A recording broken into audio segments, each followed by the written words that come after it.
먼저 찬양대 찬송 감사드립니다. 이제 2024년 새해가 시작되었고 오늘이 처음 주일입니다. 먼저 우리 성도님들께 먼저 새해 인사드리겠습니다. 우리 형제님들 새해에도 영육간 강건하시고 또 개인 신앙도 또 성장한 한 해가 되길 바라겠습니다. 그리고 또한 우리를 통해서 우리 주위에 있는 잃어버린 영혼들 주님께 인도되는 그런 귀한 한 해가 되었으면 좋겠습니다. 함께 기도하시겠습니다.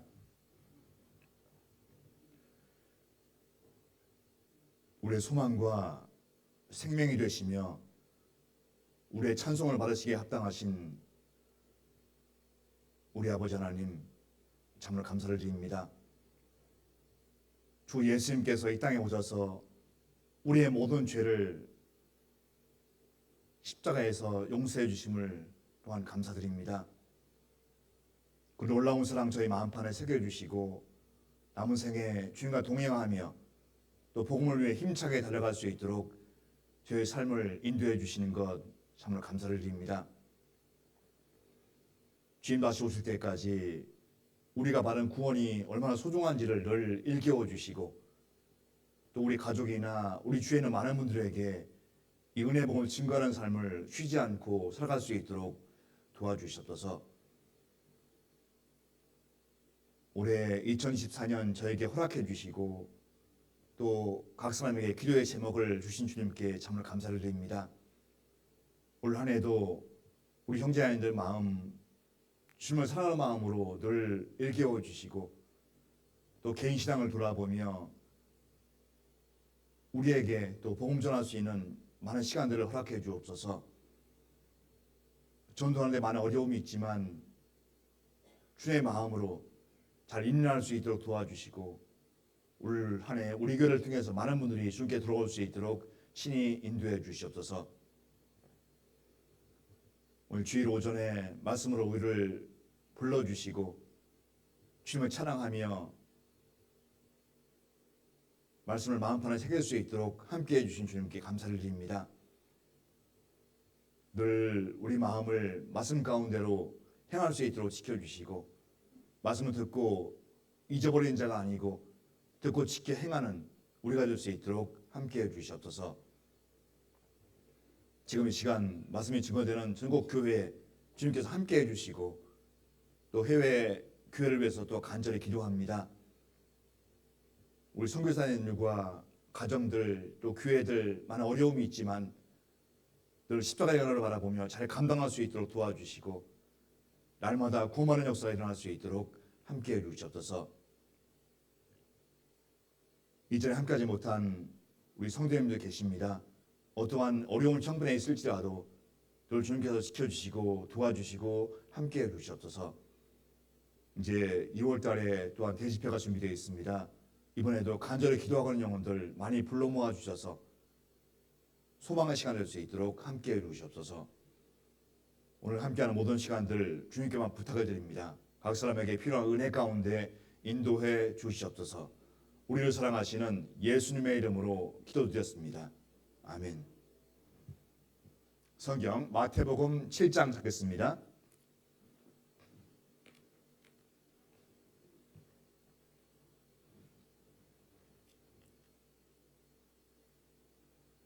마태복음 7장 24절로 27절입니다.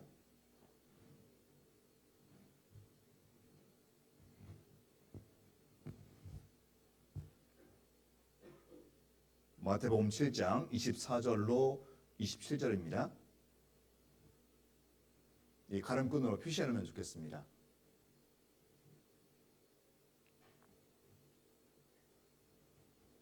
네 구절 말씀이니까요. 함께 같이 읽겠습니다.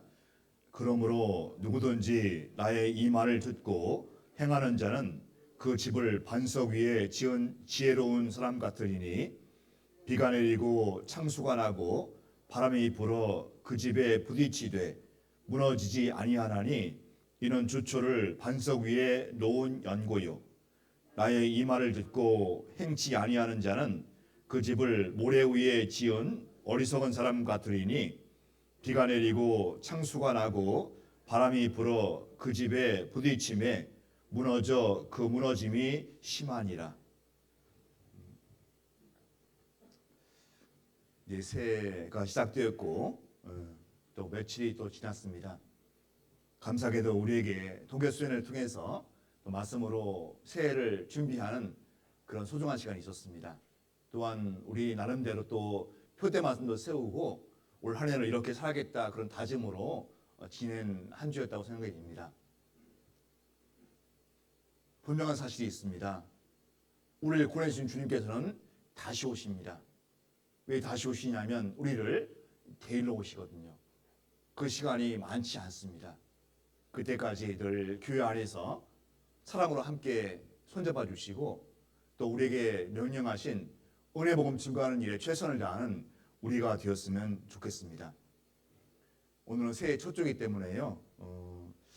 우리의 마음을 일깨우고 또 준비할 수 있도록 제목을 기본에 충실한 신앙생활이라는 주제로 함께 말씀을 나눠보겠습니다. 기본에 충실한 신앙생활입니다. 제가 작년에 흰남노를 겪으면서 많은 어려움을 봤습니다. 어떤 지역에 가 보니까 집안이 약해서 건물만 덩그러니 있는 곳도 봤습니다. 집안이 튼튼했다면 그런 일은 없을 텐데 그거 보면서 기초가 얼마나 중요한지를 다시 한번 느끼게 되었습니다. 세상의 모든 일에는 기초가 튼튼하지 않으면 많은 어려움이 닥치게 됩니다. 그리고 중도에 포기하든지 아주 다른 결과를 맞이하게 되거든요. 우리 신앙도 마찬가지입니다. 기본에 충실하지 않으면 여러 가지 어려움을 만나게 되고 어쩌면 나중에 신앙을 포기할 수 있는 데까지 가게 될 수가 있습니다. 그만큼 기초가 중요한 것입니다. 오늘 말씀을 통해서 주님과 동행하는 것이 얼마나 중요한지를 다시 한번 깨닫는 그런 귀한 시간 되었으면 좋겠습니다. 마태복음 5장, 6장, 7장은 잘 아시다시피 바로 산상수훈입니다.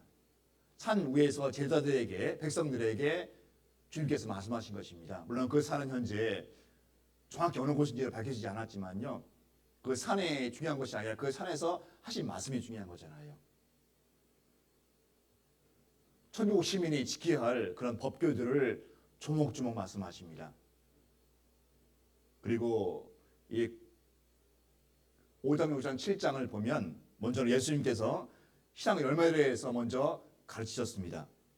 그리고 마지막에는 두 부류의 사람들을 대조적으로 말씀하고 있습니다. 두 부류의 사람입니다. 이 땅에서도 두 부류의 사람이 살아갑니다. 첫 번째 부류는 하나님을 온전히 믿는 사람들이 있습니다.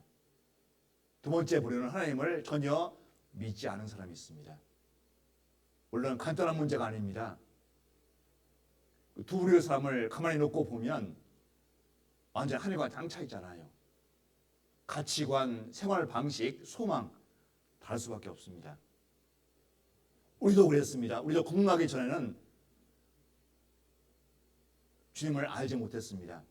뭔가 세상이 전부였고 내가 좋아하는 일이 전부였고 그리고 죽으면 끝이지. 그런 마음으로 살아왔습니다. 그런데 봄을 만나는 시간이 있었습니다. 예수님께서 나를 위해서 십자가에서 피 흘리신 놀라운 사건을 눈으로 보고 마음으로 믿은 때가 있습니다.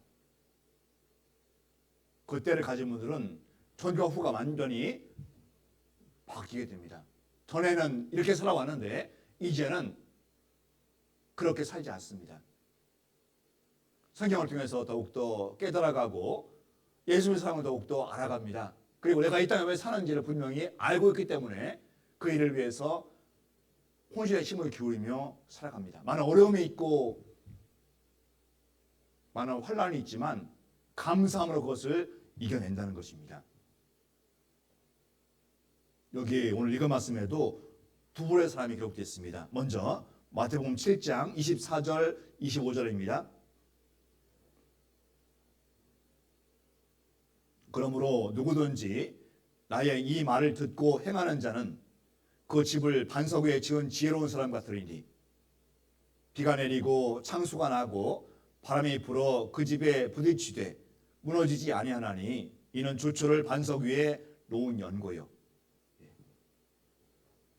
첫 번째 부류 사람들은 주님께서 칭찬하시는 분입니다.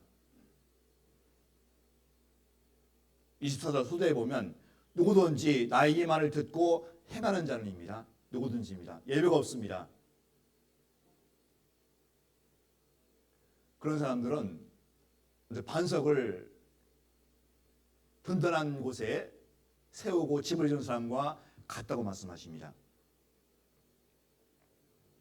하나님께서 사람의 구원과 심판을 결정하는 조건이 있습니다. 하나님의 말씀에 대해서 지적으로 동의했다든가 아니면 머릿속으로 아는 것에 그치지 않습니다. 그런데 그런 분들이 있습니다. 지적으로 동의하고 그냥 머릿속으로 알고 있기 때문에 나는 하나님을 믿는 사람이라고 얘기하는 분이 있거든요. 그런데 그런 분들은 행위로서 함께하지 못할 수도 있습니다. 하나님께서는 그 말씀을 마음판에 새기고 그리고 그 말씀대로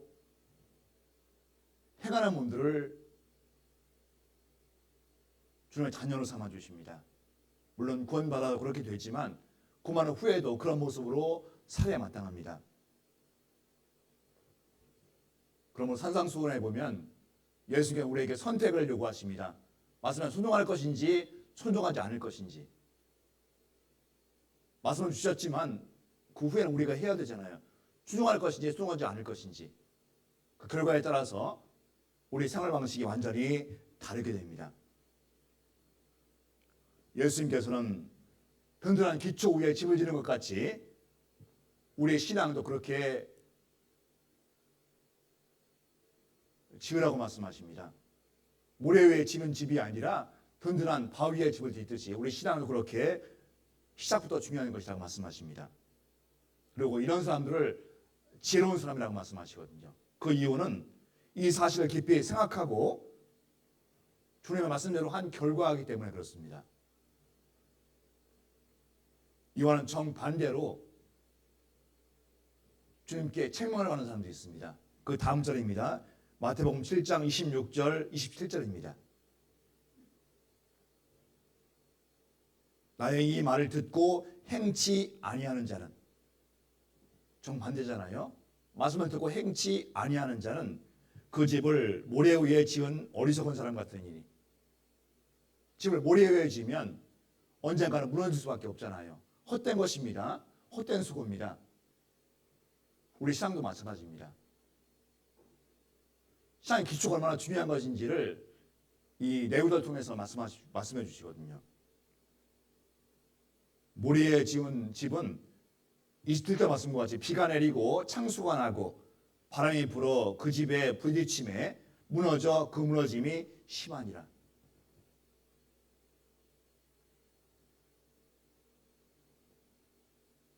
물론 모래 위에 지은 집은 언젠가 무너지듯이 우리 신앙도 마찬가지입니다. 신앙의 기초가 너무나 중요합니다. 기초를 등한히 여기면 결과를 장담할 수가 없거든요. 예수님께서 이 산상수훈에서 말씀하신 것은 개인이 하나님의 말씀에 대한 그런 태도에 달려 있다고 말씀하시면, 태도. 어떤 태도로 말씀을 대하는가. 기초가 튼튼하지 않으면 언젠가는 무너지게 되어 있습니다. 그리고 기초가 충실한 생활은 바로 말씀과 동행하는 삶입니다. 동행입니다. 그리고 이것은 말씀을 통해서 영적인 양식을 공급받는 것이라고 할 수 있습니다. 우리가 이 땅에 살아가면서 육신적인 양식도 필요하잖아요. 먹어야 됩니다. 더 중요한 것은 영적인 양식입니다. 그런데 간혹가다 육신적인 양식은 중요하게 생각을 하지만 영적인 양식을 등한히 드시는 분들 계시잖아요. 어떤 분은 그러십니다. 저녁에 안 드시기 주무시잖아요. 잠을 못 잡니다. 배가 고파서. 꼭 식사를 하고 주무시거든요. 그런데 말씀은 상관없습니다. 시간 되면 읽고 안 되면 말고 바쁘면 말고, 혹시 그런 것이 우리의 모습이 아닌가 한번 돌아볼 필요가 있거든요. 말씀에서 실패하게 되면 실패할 수밖에 없습니다. 이제 오늘 이 시간에는 한 두 가지를 생각해 볼 것입니다. 두 가지. 먼저는 창조주 하나님의 말씀인 성경에 대해서 한번 생각해 볼 것입니다. 두 번째는 말씀을 대한 올바른 자세에 대해서 또 말씀을 드리겠습니다. 우리가 어느 한 날 이 성경을 만난 시간이 있습니다. 물론 건너기 전에도 성경을 읽어봤습니다. 가정에 놓여 있잖아요. 근데 성경과 상관없이 살게 됩니다. 건너기 전에는. 건너 후에는 성경과 상관없이 사는 것이 아니라 성경과 함께 동행하기를 원합니다. 읽고 또 듣고 또 마음판에 새기고 그 말씀을 지키며 살아가게 되거든요. 가장 귀한 삶이라고 할 수 있습니다. 이 땅에 많은 책이 있습니다. 저도 서울에 있을 때 교보문고를 종종 가보는데요. 건물이 다 책으로 차 있잖아요. 휘황찬란합니다. 그것은 다 사람이 쓴 책이거든요. 사람이 쓴 책입니다. 그렇지만 사람이 쓴 책이 아니라 창조주 하나님께서 주신 책이 있습니다. 바로 성경입니다. 이사야 34장 16절에 보면 너희는 여호와의 책을 자세히 읽어보라. 세상 책이 아니라 사람이 지은 책이 아니라 여호와의 책입니다. 주님께서 우리에게 주신 책이 있습니다. 여호와의 책을 자세히 읽어보라. 자세히 읽어볼 때 이것이 사실이라는 것을 알게 됩니다. 믿게 됩니다. 주님께 돌아오게 됩니다. 자세히 읽지 않으면 그렇게 되지 못합니다. 많은 분들이 성경을 읽었는데요. 자세히 보지 않거든요. 그냥 윤리 교과서, 경전으로 얘기합니다. 경전. 기독교인들만이 필요한 그런 경전으로 성경을 보는 분이 계십니다. 잘못 본 것입니다. 어떤 성경 멘트에 보면요. 그런 글귀가 써 있습니다. 모든 사람을 위한 책이라고. 모든 사람을 위한 책. 기독교의 경전이 아니라 모든 사람, 이때는 모든 사람에게 다 필요한 책입니다. 하나님께서 우리에게 성경을 주셨습니다.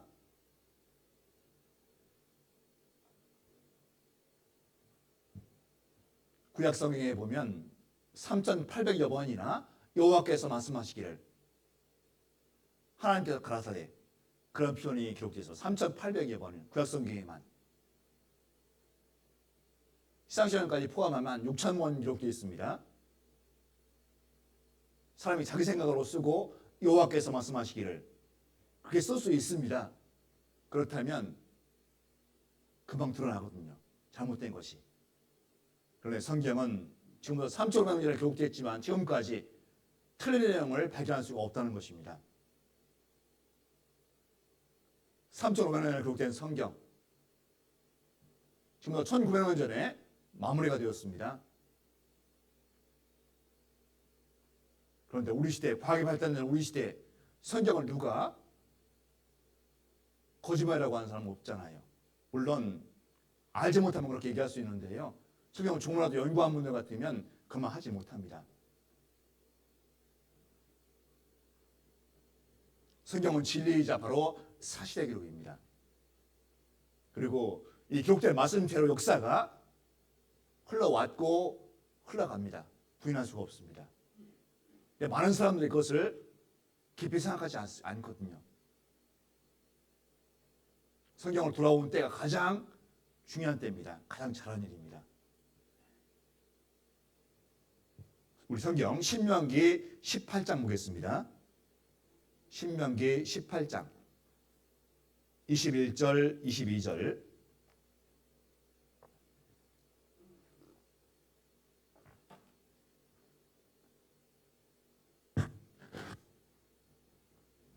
신명기 18장 21절 22절입니다.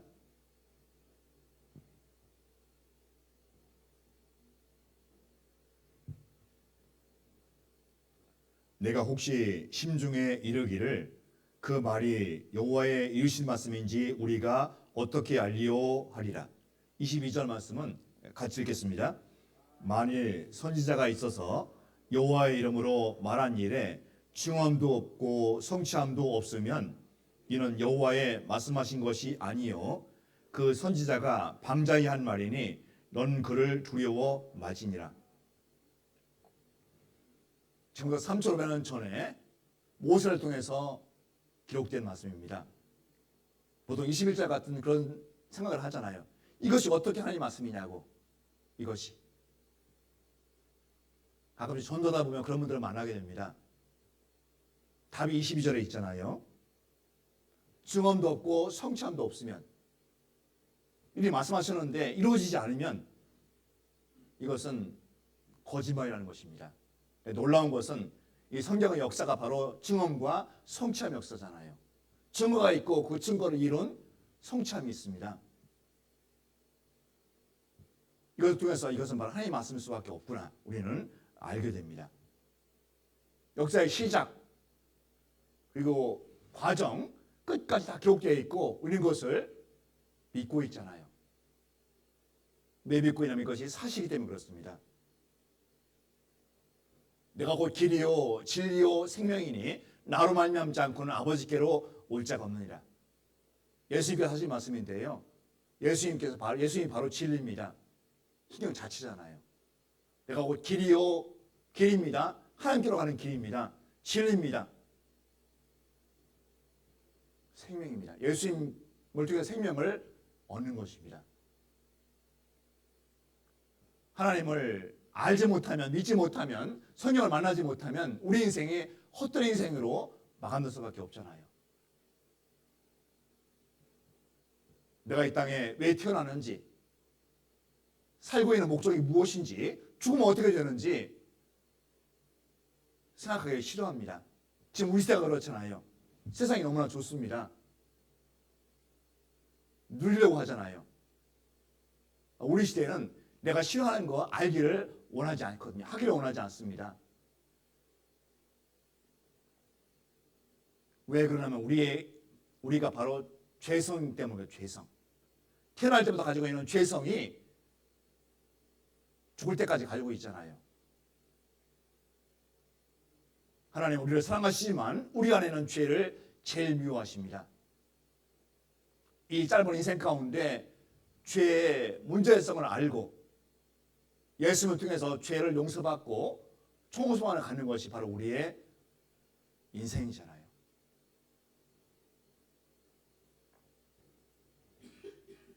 그것을 해결하기 위해서 우리에게 성경을 주셨습니다.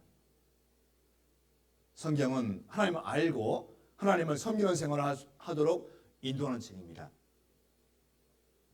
하나님께서는 우리에게 하나님을 알 수 있는 방법으로 알려주신 것이 뭐냐면 바로 계시잖아요. 계시. 계시는 열어서 보여준다는 것입니다. 계시. 일반 계시와 특별 계시가 있는데 일반 계시는 세 가지입니다. 천지 만물이 있습니다. 천지 만물. 이 대우주, 지구, 해와 달과 별들, 동식물들, 하나님을 알지 못하면 저절로 우연이라고 그렇게 생각하고 삽니다. 저절로 됐겠지.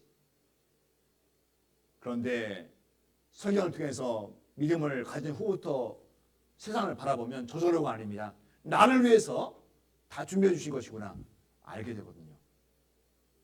천지 만물을 가만히 들여다보면 솜씨가 들어있잖아요. 바로 하나님의 솜씨입니다.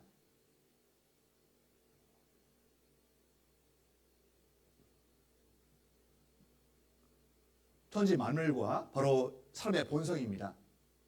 내 안의 본성. 놀랍게도 사람에게는 하나님 알 수 있는 길을 넣어주셨습니다. 그것이 바로 영혼인데요. 영혼의 속성이 세 가지가 있잖아요. 종교심과 그리고 양심과 신을 찾는 마음이 있습니다. 또 하나는 바로 영혼을 사모하는 마음이 있거든요. 그 세 가지를 통해서 짧은 인생 가운데 하나님께 돌아오라고 말씀하십니다. 그리고 또 한 가지 바로 세계 역사입니다. 세계는 역사. 역사의 시작 사람들은 알지 못합니다. 어린이날부터 얘기를 하는데요. 사람의 생각이거든요. 성경에서는 정확히 성경의 시작을 분명히 말씀하십니다. 증거가 있잖아요. 천지 만물과 사람의 본성, 세상 역사가 바로 일반 계시입니다. 그것을 통해서도 하나님을 알 수 있습니다. 그런데 특별 계시는 바로 두 가지인데요. 바로 성경과 예수님이십니다. 성경과 예수 그리스도 특별 계시입니다. 두 가지를 주신 이유는 성경을 올바로 알고 예수를 올바로 믿으라는 것입니다. 그중에 성경은 특별 계시잖아요. 하나님을 정확하게 알기 위한 길입니다. 올바로 알기 위한 길입니다. 성경을 정직하게 그리고 양심적으로 연구해 보면요, 이럴 수밖에 없습니다. 성경을 안 믿어요. 그러면 가능 많합니다. 물어보면 양심적으로 정직하게 성경을 연구하지 않은 분들이거든요. 정직하게 양심적으로 성경을 연구하다 보면 믿게 됩니다. 왜 그러면 이것은 인간의 생각이 아니잖아요.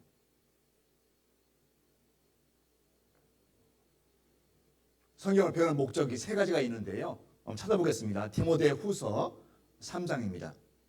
디모데 후서 3장.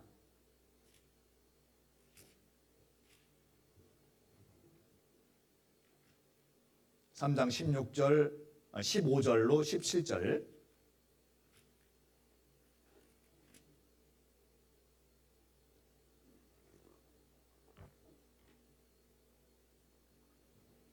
디모데 후서 3장 15절로 17절입니다. 중요한 말씀이기 때문에 한번 같이 읽겠습니다. 또 내가 어려서부터 성경을 알았나니 성경은 능히 너로 하여금 그리스도 예수 안에 있는 믿음으로 말미암아 구원에 이르는 지혜가 있게 하느니라. 모든 성경은 하나님의 감동으로 된 것으로 교훈과 책망과 바르게 함과 의로 교육하기에 유익하니 이는 하나님의 사람으로 온전케 하며 모든 선한 일 행하기에 온전케 하려 함이니라. 디모데 후서는 목회서신입니다. 사도 바울이 디모데에게 주신 편지입니다. 그런데 우리가 가만히 읽어보면요, 우리에게도 필요한 서신이거든요. 여기 보면 성경을 배우는 목적 세 가지가 기록되는데요. 먼저 15절입니다. 15절. 15절에는 끝부분에 보면 구원에 이르는 지혜가 있게 하느니라. 있게 하느니라. 첫 번째는 구원에 이르는 지혜가 있습니다. 성경 배우는 목적 첫 번째입니다. 아무리 성경을 많이 읽어도 배워도 설교를 해도 구원받지 못하면 성경과 상관이 없는 삶입니다. 첫 번째가 바로 거듭나는 것이거든요. 구원에 이르는 지혜가 있게 합니다. 성경은 첫 번째는 성경을 통해서 영원한 생명을 얻는 것이 바로 첫 번째 목적입니다. 누가복음 1장 71절에 말씀하십니다. 주의 백성에게 그 죄의 사함으로 말미암는 구원을 알게 하리니. 죄의 사함, 죄를 용서받는 것입니다. 그것이 바로 구원받는 것입니다. 천국은 가는 분들이 정해져 있거든요. 누가 갑니까? 천국에는 착한 사람, 죄 안 지은 사람, 선한 사람이 아니라 죄를 용서받는 사람들만 갑니다. 천국은. 우리의 죄는 죽을 때까지 함께 하거든요. 내 스스로 할 수 없습니다. 예수님께서 내 죄를 용서하시기 위해서 십자가에서 피를 흘리셨습니다. 그 방법밖에 없거든요. 그 사실을 온전히 믿을 때 내 죄가 용서가 됩니다. 천국 가서는 믿음이 그때 시작된 것이거든요. 요한복음 5장 39절 말씀대로 너희가 성경에서 영생을 얻는 줄을 생각하고 성경을 상고하거니와 이 성경이 곧 내게 대하여 증거하는 것이로다. 성경을 주신 목적 바로 영생이며 영원한 생명을 얻는 것이 성경을 배우는 목적이거든요. 영생을 얻어서 천국 갈 수 있는 자격을 갖추는 것입니다. 물론 이 땅에 많은 교회가 있습니다. 그런데 교리로는 가르치지만 양심으로 믿지 않은 분들이 많이 있거든요.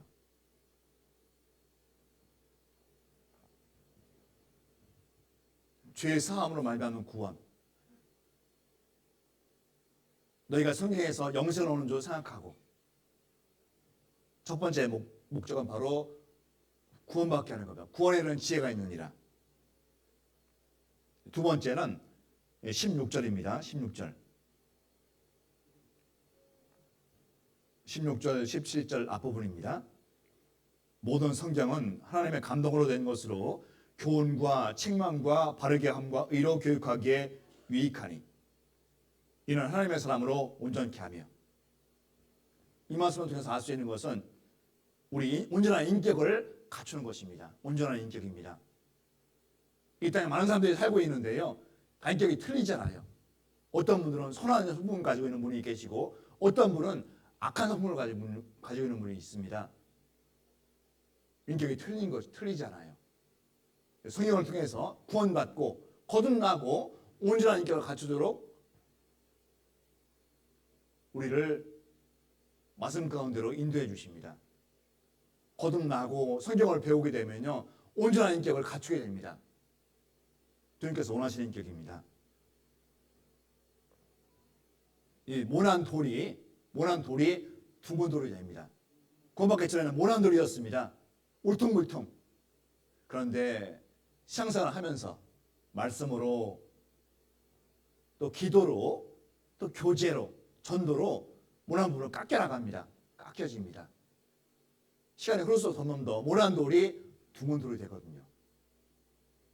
어떤 분은 스스로 놀랍니다. 내가 전에 이랬는데 전에는 구원하는 것의 증거잖아요. 인격을 갖추는 것입니다. 성경을 통해서 말씀을 배우게 되면 온전한 인격을 갖출 수가 있거든요. 주님께서 기뻐하시는 인격입니다. 사도 베드로는 베드로후서 3장 18절에 말씀하십니다. 오직 우리 주 곧 구주 예수 그리스도의 은혜와 저로 아는 지식에서 자라가라. 영광의 이제와 영원한 날까지 저에게 있을지어다. 자라가라고 하십니다. 무엇을 자라갑니까? 구주 예수 그리스도의 은혜와 저로 아는 지식에서 자라가라. 말씀을 더욱더 상고하고 새기고 그리고 지켜가는 삶이 바로 자라가는 삶이 되거든요. 성경은 지키는데 목적을 둬야 됩니다. 아무리 말씀 듣고 외워도 지키지 않으면 내 것이 안 됩니다. 자라가지 않습니다. 세 번째는 바로 선행을 요구하잖아요. 선행. 디모데후서 3장 17절 후반부에 보면 이는 모든 선한 일을 행하기에 온전케 하려 함이라. 모든 선한 일을 행하기에 온전케 하려 함이라. 선행할 수 있도록 우리를 이끄십니다. 거듭난 때부터 주님 앞에 갈 때까지 주님의 뜻을 이루어가는 과정이 바로 신앙생활이거든요. 말씀을 지키는 생활이 바로 신앙생활입니다. 이 땅에 있는 살아있는 생명체는 예외 없이 영양분을 공급받아야지만이 유지가 되거든요. 살아있는 생명체는. 마찬가지로 거듭난 그리스도인이라면 영적인 양식을 계속 공급받아야지만 우리의 신앙이 유지가 됩니다. 그게 습관이 되어야 되거든요.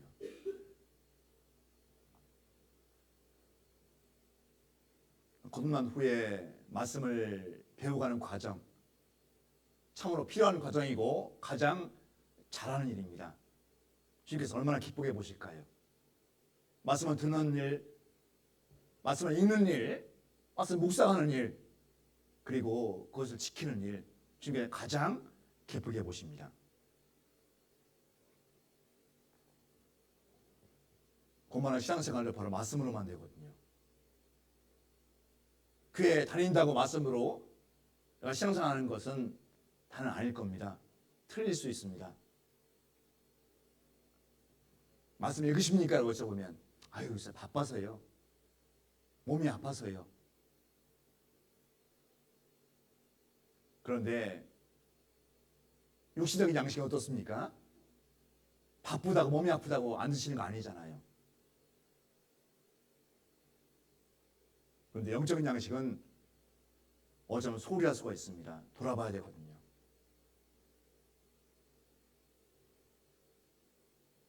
우리 교회에서는 그래서 우리의 마음을 좀 일깨워주기 위해서 카톡으로 말씀을 공유하잖아요.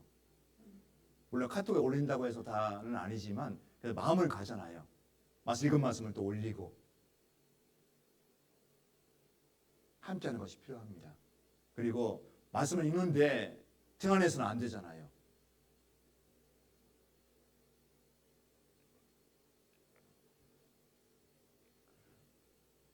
말씀에 대한 유익은요, 1년 내내 말씀드려도 부족하지 않습니다.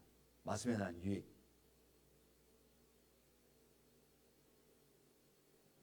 그런데 말씀을 등한히 여기면 내 신앙이 자라가지 않고 그냥 머무를 수밖에 없습니다. 우리 시편 119편 보겠습니다. 시편 119편 9절입니다.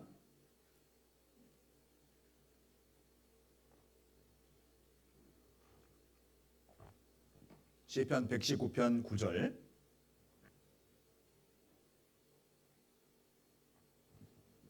예, 9절 말씀 같이 읽겠습니다. 청년이 무엇으로 그 행실을 깨끗게 하리이까? 주의 말씀을 따라 삼갈 것이니라. 뒤에 11절 말씀도 같이 읽겠습니다. 내가 주께 범죄치 아니하려 하여 주의 말씀을 내 마음에 두었나이다. 거듭났어도 죄성은 그대로 있습니다. 죄를 짓고자 하는 마음도 그대로 있거든요. 무엇을 이기겠습니까? 말씀밖에 없습니다. 청년이 무엇으로 그 행실을 깨끗게 하리까? 주의 말씀을 따라 삼갈 것이니라. 말씀을 지킬 때 죄를 이길 수 있는 힘이 주어지거든요. 경험해본들은 그래서 말씀을 더욱더 지키려고 했습니다. 경험하지 않으면 모르잖아요. 머릿속으로는 아는데 생활 속으로도 체험이 되어지잖아요. 신앙생활은 지식이 아니라 체험입니다. 체험. 기간이 필요합니다.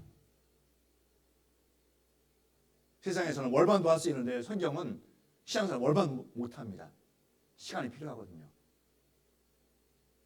넘어지기도 하고 죄 가운데 빠져보기도 하고 다시 일어납니다. 과정이 필요하거든요. 내가 주께 범죄치 아니하려 하여 주의 말씀을 내 마음에 두었나이다. 왜 난 자꾸 죄를 지을까? 왜 자꾸 죄를 지을까? 가만히 돌아보면 하나밖에 없습니다. 말씀을 등한히 합니다. 말씀을 지키는데 등한히 합니다. 100% 맞습니다.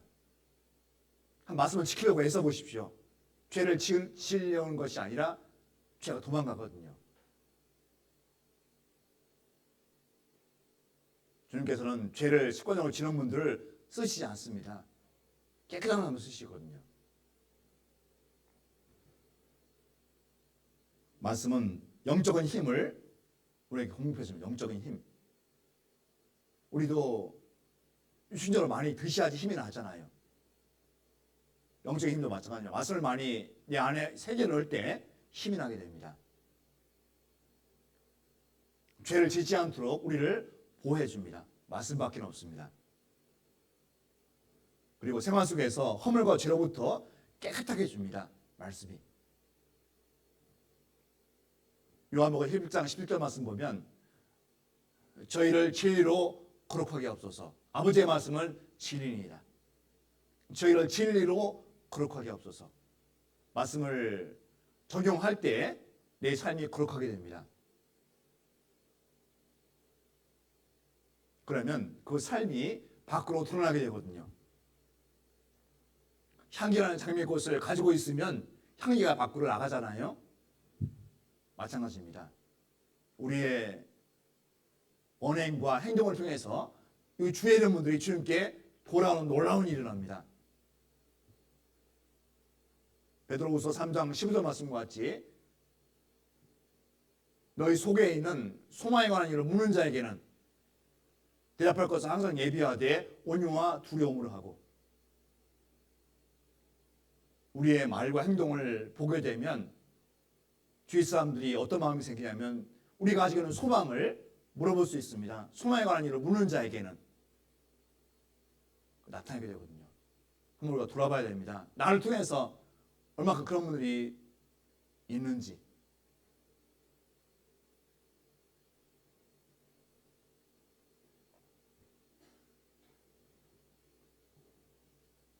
말씀과 동행하게 되면 그런 일이 나타날 수가 있거든요. 에베소서 5장 26절에 보면 이는 곧 물로 씻어 말씀으로 깨끗하게 하사 거룩하게 하시고, 물로 씻어 말씀으로 깨끗하게 하사. 물로 씻는 것 같이 말씀으로 깨끗하게 씻어주거든요. 우리 더러운 곳이 있으면 물로 씻잖아요. 마찬가지로 우리 더러운 것을 말씀으로 닦아냅니다.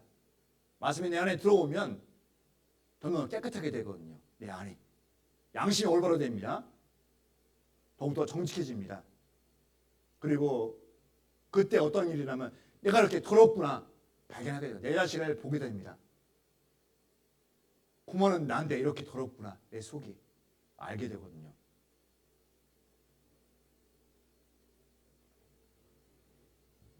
그리고 지금 우리 시대, 우리 인본주의입니다. 인본주의. 포스트 모더니즘 시대잖아요. 신본이 아니라 인본입니다. 인본.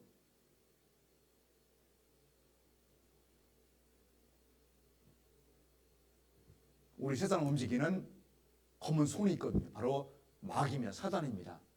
우리도 구원받기 전에 몰랐습니다. 이 땅에 마귀가 존재하는지 사단이 존재하는지 몰랐잖아요. 그런데 구원하고 신앙생활 하면서 알게 되는 것은 이 세상은 마귀에게 속했다고 성경 요한일서에 말씀하잖아요.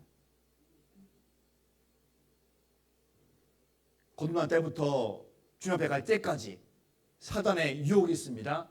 사단의 유혹. 신앙생활 못하게, 저도 못하게, 교회에 등한히 하게 만듭니다. 우리 마음을. 구원받았다고 해서 그런 유혹이 없는가요? 똑같이 있습니다. 말씀과 동행하는 분은요, 그 유혹을 이길 수가 있거든요. 정말 말씀과 상관없이 사는 분들은 마귀의 유혹에 넘어갈 수밖에 없습니다.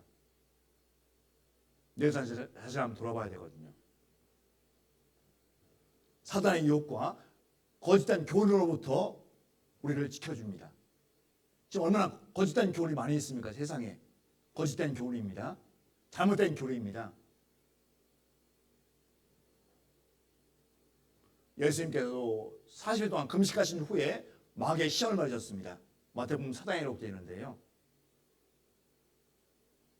40일 동안 금식하셨습니다. 40일 동안. 얼마나 배가 고프셨을까요? 예수님께서도. 그때 마귀가 시험합니다. 첫 번째, 내가 만일 하나님의 아들이거든 명하여 이 돌들이 떡덩이가 되게 하라. 마귀가 주님을 유혹합니다. 예수님 이거 못하시는가요? 당장 하십니다.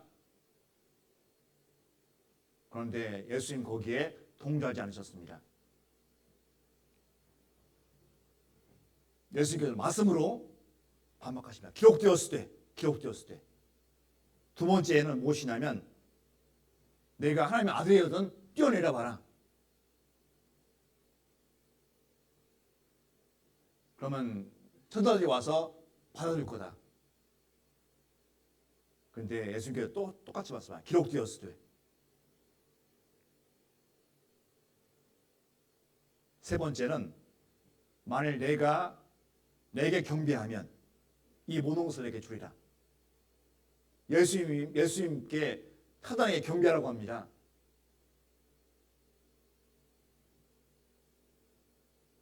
그런데 그때 주님께서 말씀하십니다. 사단아 물러가라. 그리고 기록되었을 때 말씀하시거든요. 예수님께서 마귀의 계기를 말씀으로 물리치셨습니다. 우리도 마찬가지거든요. 말씀을 많이 내 안에 들어있어야 되는 말씀이. 그리고 생활 가운데 함께 해야 되거든요. 거듭난 그리스도인들은 말씀에 대한 중요성을 늘 인식해야 됩니다. 늘.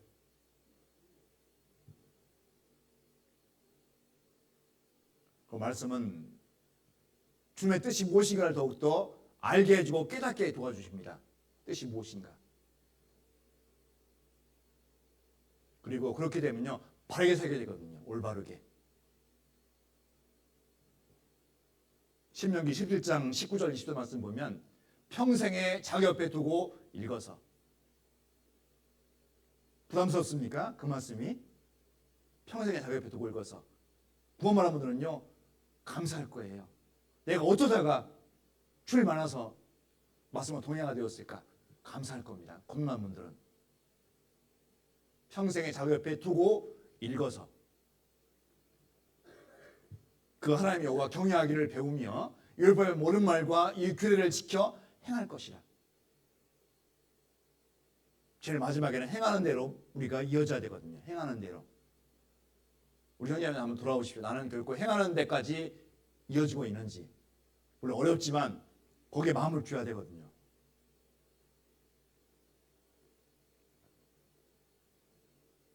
그리고 20절 말씀 보면 그리하면 그의 마음이 그 형제 위에 교만하지 아니하고 교만하지 않습니다.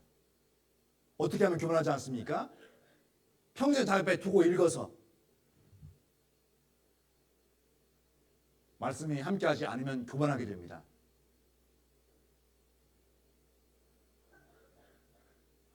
교만한 마음을 낮추어서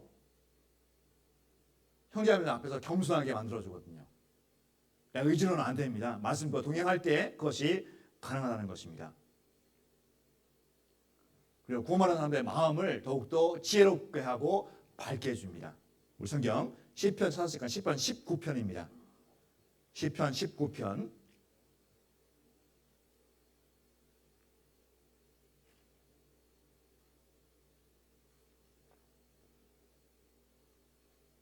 7절 8절입니다. 시편 19편 7절 8절.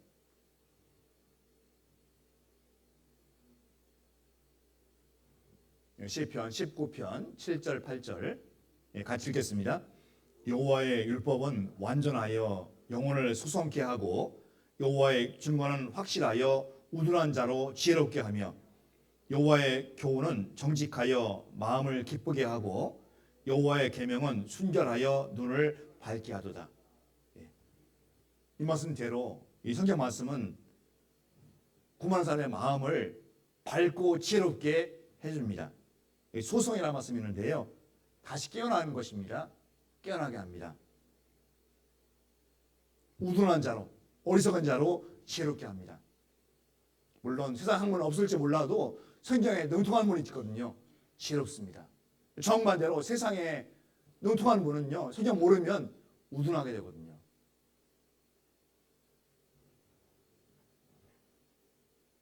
가끔씩 세상에 박사 학위를 가진 분들을 상담할 때가 있는데요.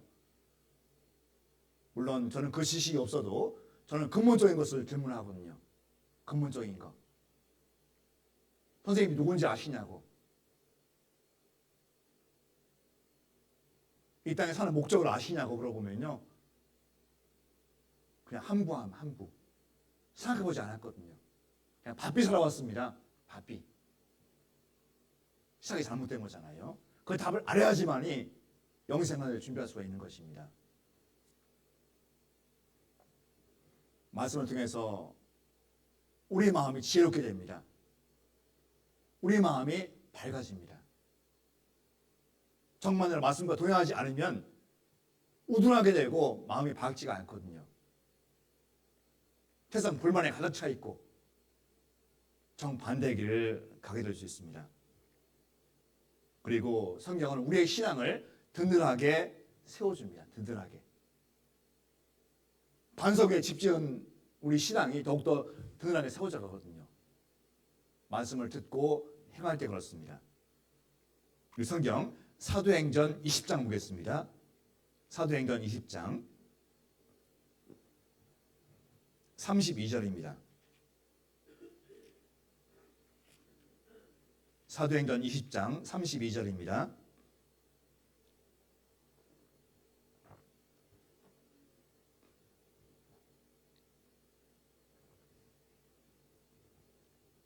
사도행전 20장 32절 같이 읽겠습니다. 지금 내가 너희를 주와 및 그 은혜의 말씀께 부탁하노니 그 말씀이 너희를 능히 든든히 세우사 거룩히 하심을 입은 모든 자 가운데 기업이 있게 하시리라. 지금 내가 너희를 주와 및 그 말씀께 부탁하노니 주님과 말씀께 부탁합니다. 그 말씀이 우리를 든든히 세워주시거든요. 우리의 신앙을 지키고 든든하게 세워줍니다. 군만 때부터 주님 다시 만날 때까지 신앙을 지켜야 되거든요. 못 지키면 세상 가운데 갈 수밖에 없습니다. 교회를 떠나게 됩니다. 마귀의 괴계에 쓰임할 수밖에 없거든요. 신앙시키려면 어떻게 됩니까? 교회와 말씀과 함께 동행하는 것입니다.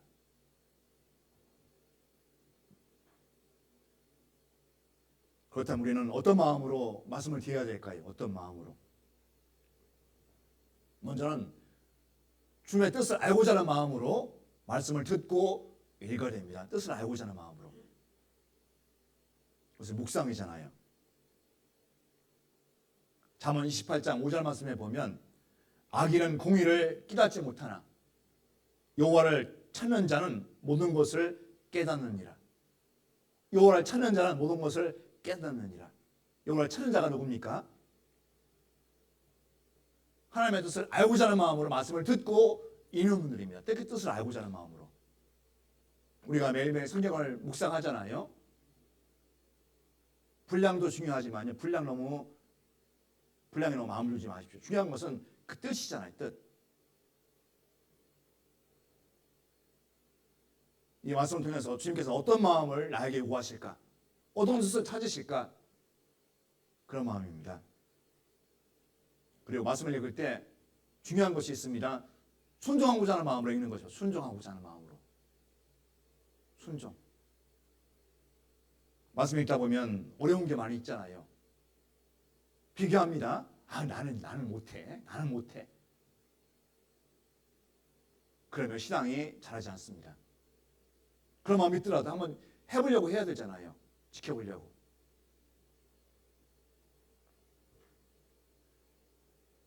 요한복음 14장 21절에 보면 나의 계명을 가지고 지키는 자라야 나를 사랑하는 자니.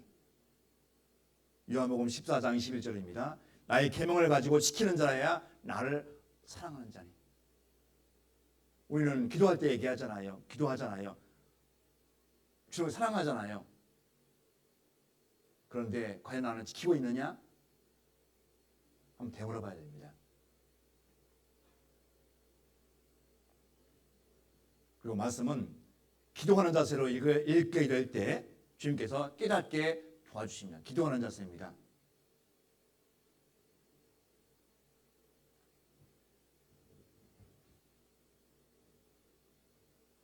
우리 야고보서 1장 5절 말씀과 같이 너희 중에 누구든지 지혜가 부족하거든 모든 사람에게 후히 주시고 꾸짖지 아니하시는 하나님께 구하라. 그리하면 주시라. 우리가 기도를 왜 합니까? 왜? 내가 못하니까. 전지전능하신 분께 의탁하는 것입니다. 물론 어떤 기도는 더디게 응답할 수 있는데요. 그건 주님께서 보신다는 것입니다. 무릎 꿇잖아요. 주님께서 보시면 그때부터 보십니다. 우리를. 얼마나 참 감사한 일입니까? 그렇기 때문에 무릎을 자주 꿇게 됩니다. 주님 앞에. 안 보이는 자리에서. 아침 일어나실 때 그리고 생활하면서 저는 주무시기 전에 다 기도의 시간이 되어야 되거든요. 평생이 다 기도의 시간이 되어야 됩니다. 그리스도인은. 특별히 아침에 일어나실 때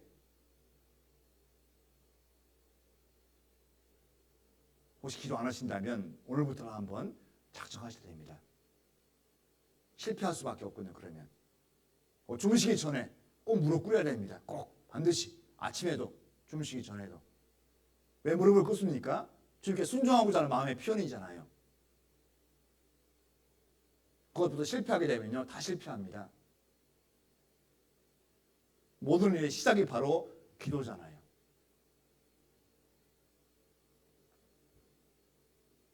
그리고 말씀을 간절히 찾는 마음으로 사모하라고 말씀하십니다. 말씀 읽을 때. 시편 119편 97절에 보면 내가 주의 법을 어찌 그리 사랑하는지요. 시편 기자의 마음을 우리는 헤아려 한번 보아야 됩니다. 내가 주의 법을 어찌 그리 사랑하는지요. 어찌 그리. 겉만면 그렇게 간장할 수가 있거든요. 어찌 그리입니다. 폭이 얼마나 큽니까? 사랑하는 마음이. 내가 그것을 종일 묵상하나이다. 얼마나 사랑하기 때문에.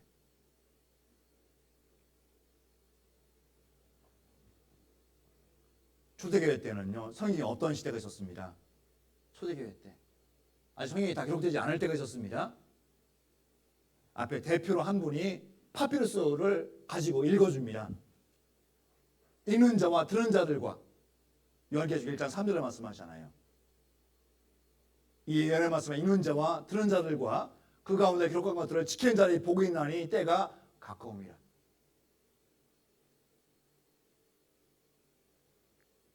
우리는 너무나 우리 시대가 너무나 흔하게 성경을 볼 수가 있잖아요. 너무나 흔하게.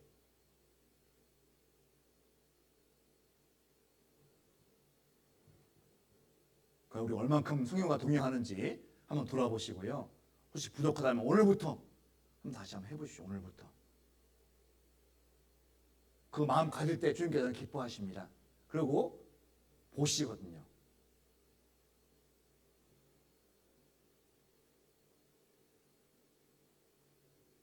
그리고 말씀을 늘 가까이 하십시오. 아까 신명기 11장 19절 말씀과 같이 평생 자기 옆에 두고 읽어서 평생. 우리 조그만 암송수첩이 있잖아요. 그 주머니에 넣고 다니십시오. 혹시 시간 될 때 공상하지 마시고 꺼내 보십시오. 자꾸. 암송은 큰 힘입니다. 암송이 많은 분들은요, 죄를 읽을 수 있는 힘이 강하거든요. 아무리 마귀의 계기가 들어와도 나는 넘어뜨려고 해도 암송이 그 말씀을 그 마귀의 계기를 읽을 수가 있습니다. 기록되었을 때 주님 말씀과 같습니다.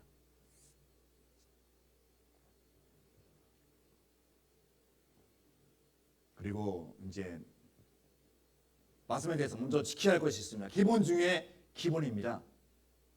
제가 가만히 1년 동안 보니까 그렇게 지키는 분이 계시고 지키지 않은 분이 계십니다.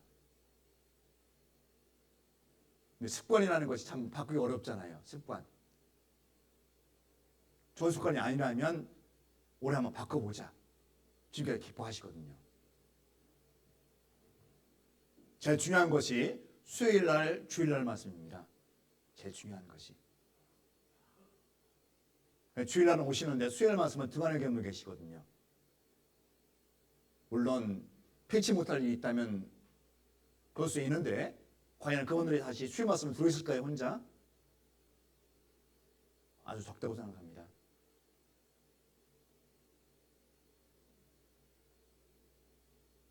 병원에 입원하지 않을 정도면 오셔야 되거든요. 수요일날도 주일날도. 나를 지키기 위한 시작일 뿐입니다. 그것이. 실패하면 안 되거든요. 수요일날 주일날 그것이 바로 신앙생활 시작입니다. 올해부터 한번 해보세요. 올해부터. 그럼 주님께서 더 큰 복으로 갚아주십니다. 내가 신앙이 자라가고 더 열심히 살고자 하는 마음이 생기거든요. 그리고 시작 시간 지키는 겁니다. 시작 시간. 물론 우리 형제 같은 경우는 직장 생활이 늦게 끝나서 어쩔 수 없습니다. 그런데 그것이 아니라면 시작 시간 지키는 것이 필요하거든요. 여건이 되는데 불구하고 그걸 습관할 수가 있습니다. 습관. 그 교회는 바로 질서로 시작되거든요. 질서로. 제일 중요한 것이 바로 시간 지키는 것입니다.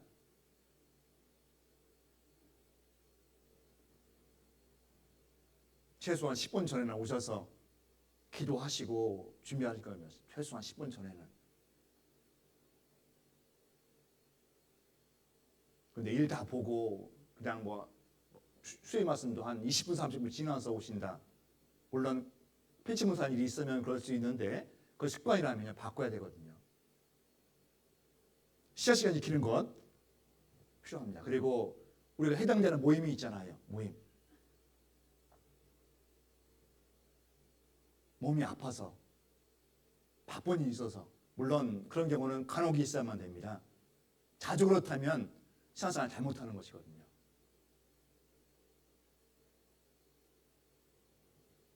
제가 전에 말씀드렸잖아요. 어떤 자매님은 그 모임 참석하기 위해서 한 달 동안 시간 냅니다. 회사 일에. 그 모임 참석하기 위해서. 그 초모임 참석하기 위해서. 그분 마음 아십니까? 어떤 분은 시간이 있어도 안 나오는 분이 있고 그런데 그분은요, 그 모임 참석하기 위해서 시간을 냅니다. 한 달 동안 바쁘게 일하거든요. 그 오전 좀 빼달라고. 나 거기 모임 가야 된다고. 신앙생활 마음이 중요합니다. 마음. 주님께서 기뻐하시는 마음으로 생활하고 있는지 늘 돌아보는 것이 필요하거든요. 말씀 듣는 자세가 중요합니다. 마태복음 18장 20절 말씀 보면 두세 사람이 내 이름으로 모인 곳에는 나도 그들 중에 있느니라. 두세 사람. 그 두세 사람은 거듭난 분입니다. 믿는 분이거든요. 교회 시작이잖아요. 성경 느헤미야고 해서 느헤미야 8장.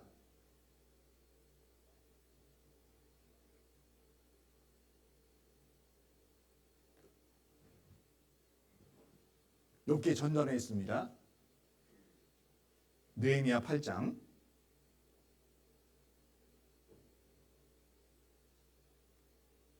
5절 6절입니다.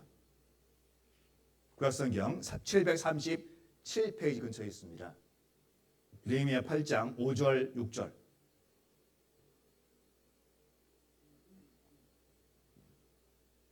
느헤미야 8장 5절 6절입니다. 같이 읽겠습니다. 학사 에스라가 모든 백성 위에 서서 저희 목전에 책을 펴니 책을 펼 때에 모든 백성이 일어서니라. 에스라가 광대하신 하나님의 여호와를 송축하며 모든 백성이 손을 들고 아멘 아멘 응답하고 몸을 굽혀 얼굴을 땅에 대고 여호와께 경배하느니라.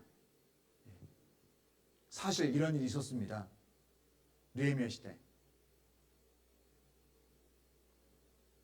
이것이 말씀에 대한 우리의 자세거든요. 겉만 부인하면 여기서 예외가 없습니다. 에스라가 율법책을 낭독하려고 할 때 백성들의 마음, 자세는요, 지금 보기 어렵습니다. 우리에게 큰 교훈이 되는 말씀이거든요.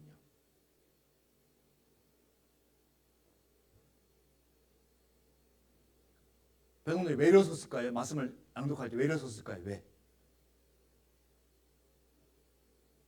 그 말씀을 사스러이 바랄 수 없다는 그런 마음의 표현이거든요. 말씀을 가볍게 생각하지 않은 마음의 표현입니다. 에스라가 말씀을 낭독할 때 다 일어서거든요.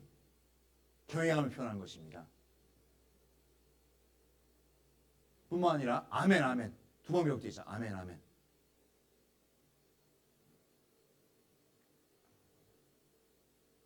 그리고 몸을 굽혀서 얼굴을 땅에 대고 경배했습니다.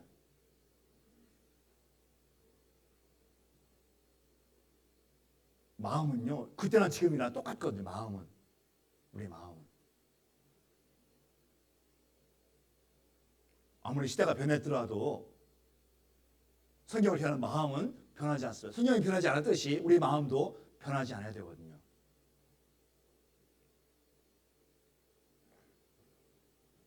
하나님의 말씀은 경외함으로 들어야 됩니다. 경외함으로. 경외한다는 말씀은 두 가지 쓸 있는데요. 공경할 경자하고 두려움을 외치합니다. 공경하는 마음으로 두려움을 갖는 것입니다. 하나님을 두려워하는 것이거든요. 그런데 우리 시대에 공의가 사라집니다. 공의가. 사랑만이 그냥 가득합니다. 잘못 갈 수가 있거든요. 공의와 사랑이 똑같이 진행이 돼야 되거든요. 공의와 사랑이. 근데 우리 시대에 많은 교회 보면요, 사랑을 강조를 하는데 공의는 얘기하지 않습니다.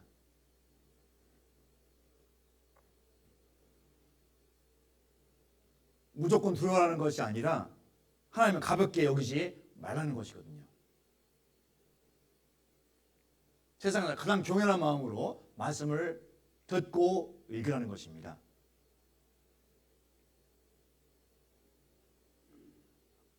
사도 바울은 갈라디아서 6장 7절 말씀에 스스로 속이지 말라. 하나님은 만원의 여김을 받지 아니하시나니 스스로 속이지 말라. 근데 우리 시대에 보면요, 교회 다니는 분들이 스스로 속이는 분들이 있어요. 스스로. 아, 이만하면 괜찮겠지. 이만하면 됐겠지. 그게 무엇입니까? 하나님은 만원을 여기는 거예요. 만원이. 만원이 무엇입니까? 업신여기는 것입니다.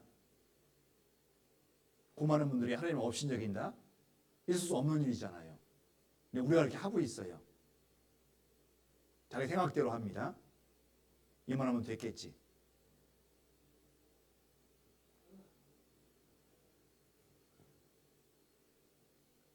말씀을 듣는 자세를 보면 그분의 신앙을 대충 할 수 있습니다. 주일날 수요일날 말씀을 듣는 자세. 가장 많은 경우가 바로 이제 물론 다리가 아파서 그럴지 모르는데 다리를 꼬고 듣거든요. 다리를 꼬고 한쪽을 이렇게 걸쳐서. 아니 하나님이 보신다 그러면 어떻겠습니까? 하나님께서 내려와 보신다 그러면요 깜짝 놀랄 겁니다. 물론 잠깐 다리가 아파서 그럴지는 몰라도 그것이 습관이 된다면 고쳐야 되거든요. 다리를 꼬고 듣고 또 그냥 비스듬히 기대입니다. 등에 비스듬히 들을 수밖에 없거든요.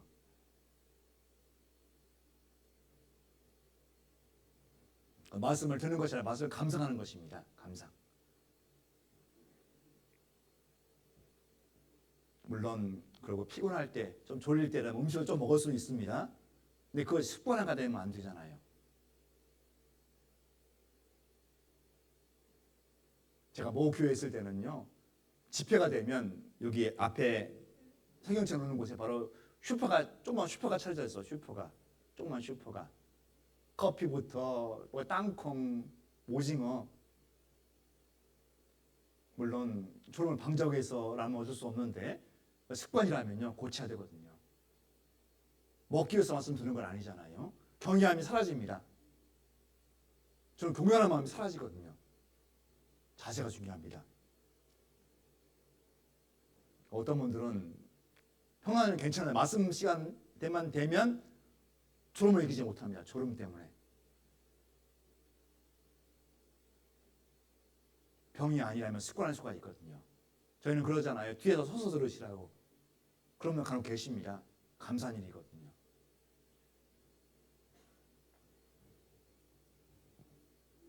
그리고 말씀 시간에 수시로 자리를 이동합니다. 물론 급해서는 어쩔 수가 없는데 그것이 습관이라면 고쳐야 되거든요.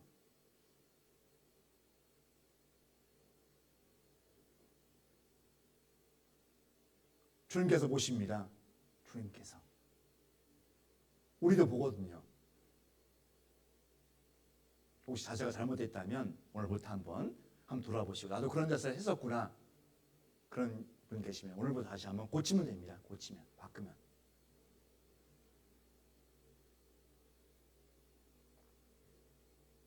그리고 아까 에스라가 말씀을 읽을 때 백성들은 아멘으로 회답합니다. 아멘으로. 아멘, 아멘. 두 번 기록되어 있잖아요. 아멘. 아멘은 의지하다, 신뢰하다라는 뜻의 히브리어입니다. 히브리 아만에서 파생된 말이거든요. 신뢰하다 또는 의지한다 그런 뜻입니다. 진실로 그리고 참으로 확실히 그런 뜻도 가지고 있습니다. 기도할 때 같이 아멘 하잖아요. 그런 표현입니다. 하나님의 말씀을 진실로 받아낸다는 그런 표현이거든요. 그럴 때 신뢰하는 마음으로 우리 마음을 지킬 수가 있습니다. 주님 말씀을. 자세 중요합니다. 그리고 하나님을 신뢰하는 마음으로 말씀을 듣는 것이 중요합니다. 그러면 주님께서 도와주십니다. 마음 안에 새길 수 있도록 도와주시거든요. 말씀을 대할 때 늘 5단계를 거쳐야 됩니다. 제일 먼저가 듣기입니다. 듣기. 믿음은 들으면서 나며. 먼저 들을 때 말씀이 정리가 되거든요. 듣기가 시작입니다. 들은 다음에는 읽기입니다. 노트에 기록해 놓았다가 가정에서 시간 날 때마다 다시 찾아봅니다. 시간이 지날 수밖에 없거든요. 듣기, 읽기, 그 다음에 묵상입니다. 묵상. 이 말씀의 뜻이 무엇일까? 나에게 어떤 의미를 요구하실까? 그리고 네 번째가 바로 암송입니다. 암송. 아유, 저는 머리가 안 좋아서 자꾸 잊어버려요. 물론 잊어버립니다. 자꾸 해야 되잖아요. 네 번째입니다. 듣기, 읽기, 묵상, 암송. 마지막에는 행하는 것입니다. 그렇게 한번 해보세요. 좀 복잡하지만 나도 모르는 사이에 신앙이 자라갑니다. 주께서 쓰시에요. 전도가 됩니다.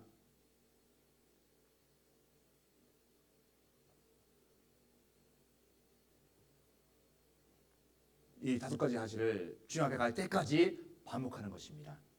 듣기, 읽기, 묵상, 암송, 지키기. 올 한 해도 주님께서 우리 교회를 통해서 많은 것을 계획하고 계십니다. 우리 형제 모든 분이 다 필요하거든요. 모든 분들이. 아이고 있어 봉사장에 하라고 그래, 어머니장에 하라고 그래 하지 마시고 함께 해주십시오. 함께 손잡아 주시고 또 격려해 주시고 위해 주셔서요. 올 한 해도 우리 교회가 더 든든히 서갈 수 있는 그 소중한 한 해가 되었으면 좋겠습니다. 네, 기도하시겠습니다. 저희를 사랑하시는 자비로우신 주님, 참으로 감사드립니다. 짧은 인생 가운데 예수님의 놀라운 사랑을 반전케 하여 주시고 그 사랑 가운데 남은 생애를 살아갈 수 있도록 우리의 삶을 친히 인도해 주시고 지켜주시는 것 참으로 감사를 드립니다. 주님께서 오실 날이 얼마나 남지 않아 있때 늘 교회의 중요성을 알게 해주시고 또 우리에게 맡겨주신 은혜의 복음 증거하는 일을 게을리하지 않도록 우리를 지켜주시고 함께해 주셔서 올 한 해도 주님께서 선물로 주심을 또한 감사를 드립니다.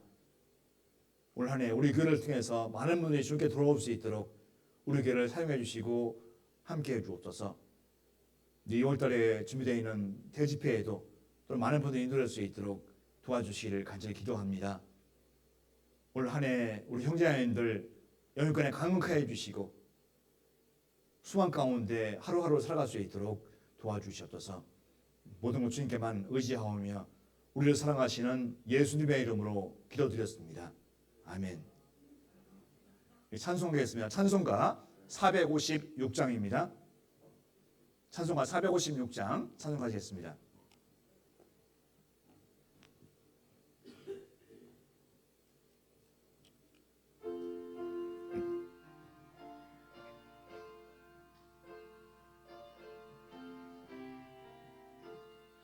주와 같이 길 가는 것 즐거운 일 아닌가.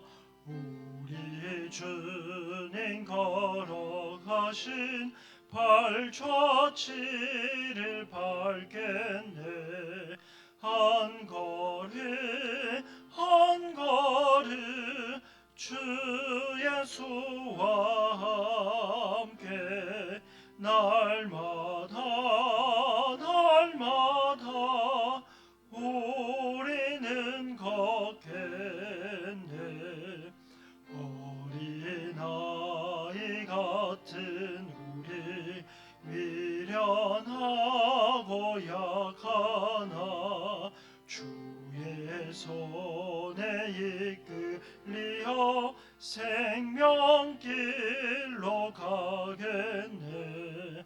한 걸음 한 걸음 주 예수와 함께 날마다 우리는 걷겠네. 꽃이 피는 들판이나 험한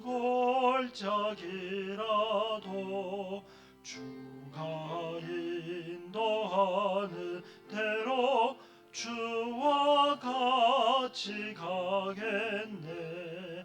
한 걸음 한 걸음 주 예수와 함께 날마다 우리는 걷겠네.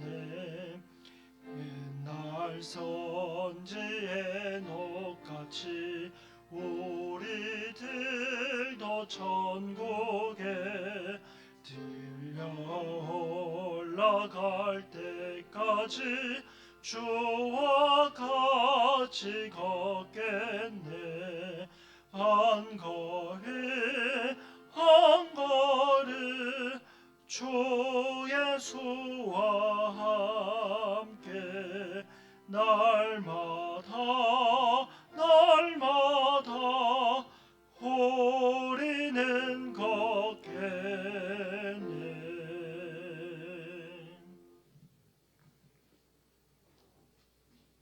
네, 봉사자님 교회 앞에 광고해 주겠습니다.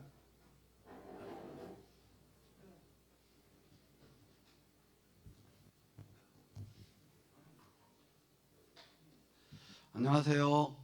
예, 광고 드리겠습니다. 예, 요즘 독감이 많이 유행하는 것 같습니다. 요즘 감기 조심하시고 건강에 좀 주의해 주시면 감사하겠습니다. 우리 2024년도 첫 대인도 집회가 2월 19일부터 25일까지 담임 목사님 모시고 계획되어 있습니다. 지금부터 기도하시고 준비해 주시면 감사하겠습니다. 그리고 해외 선교를 위해서도 함께 기도해 주시면 감사하겠습니다. 그리고 이 집회도 보면은 많이 1월달에 집회가 많이 잡혀 있으니까 집회하는 교회를 위해서도 함께 기도해 주시면 감사하겠습니다. 오후에 일정 말씀드리겠습니다. 전체 임원 모임이 오늘 오후 2시에 식당에서 있습니다.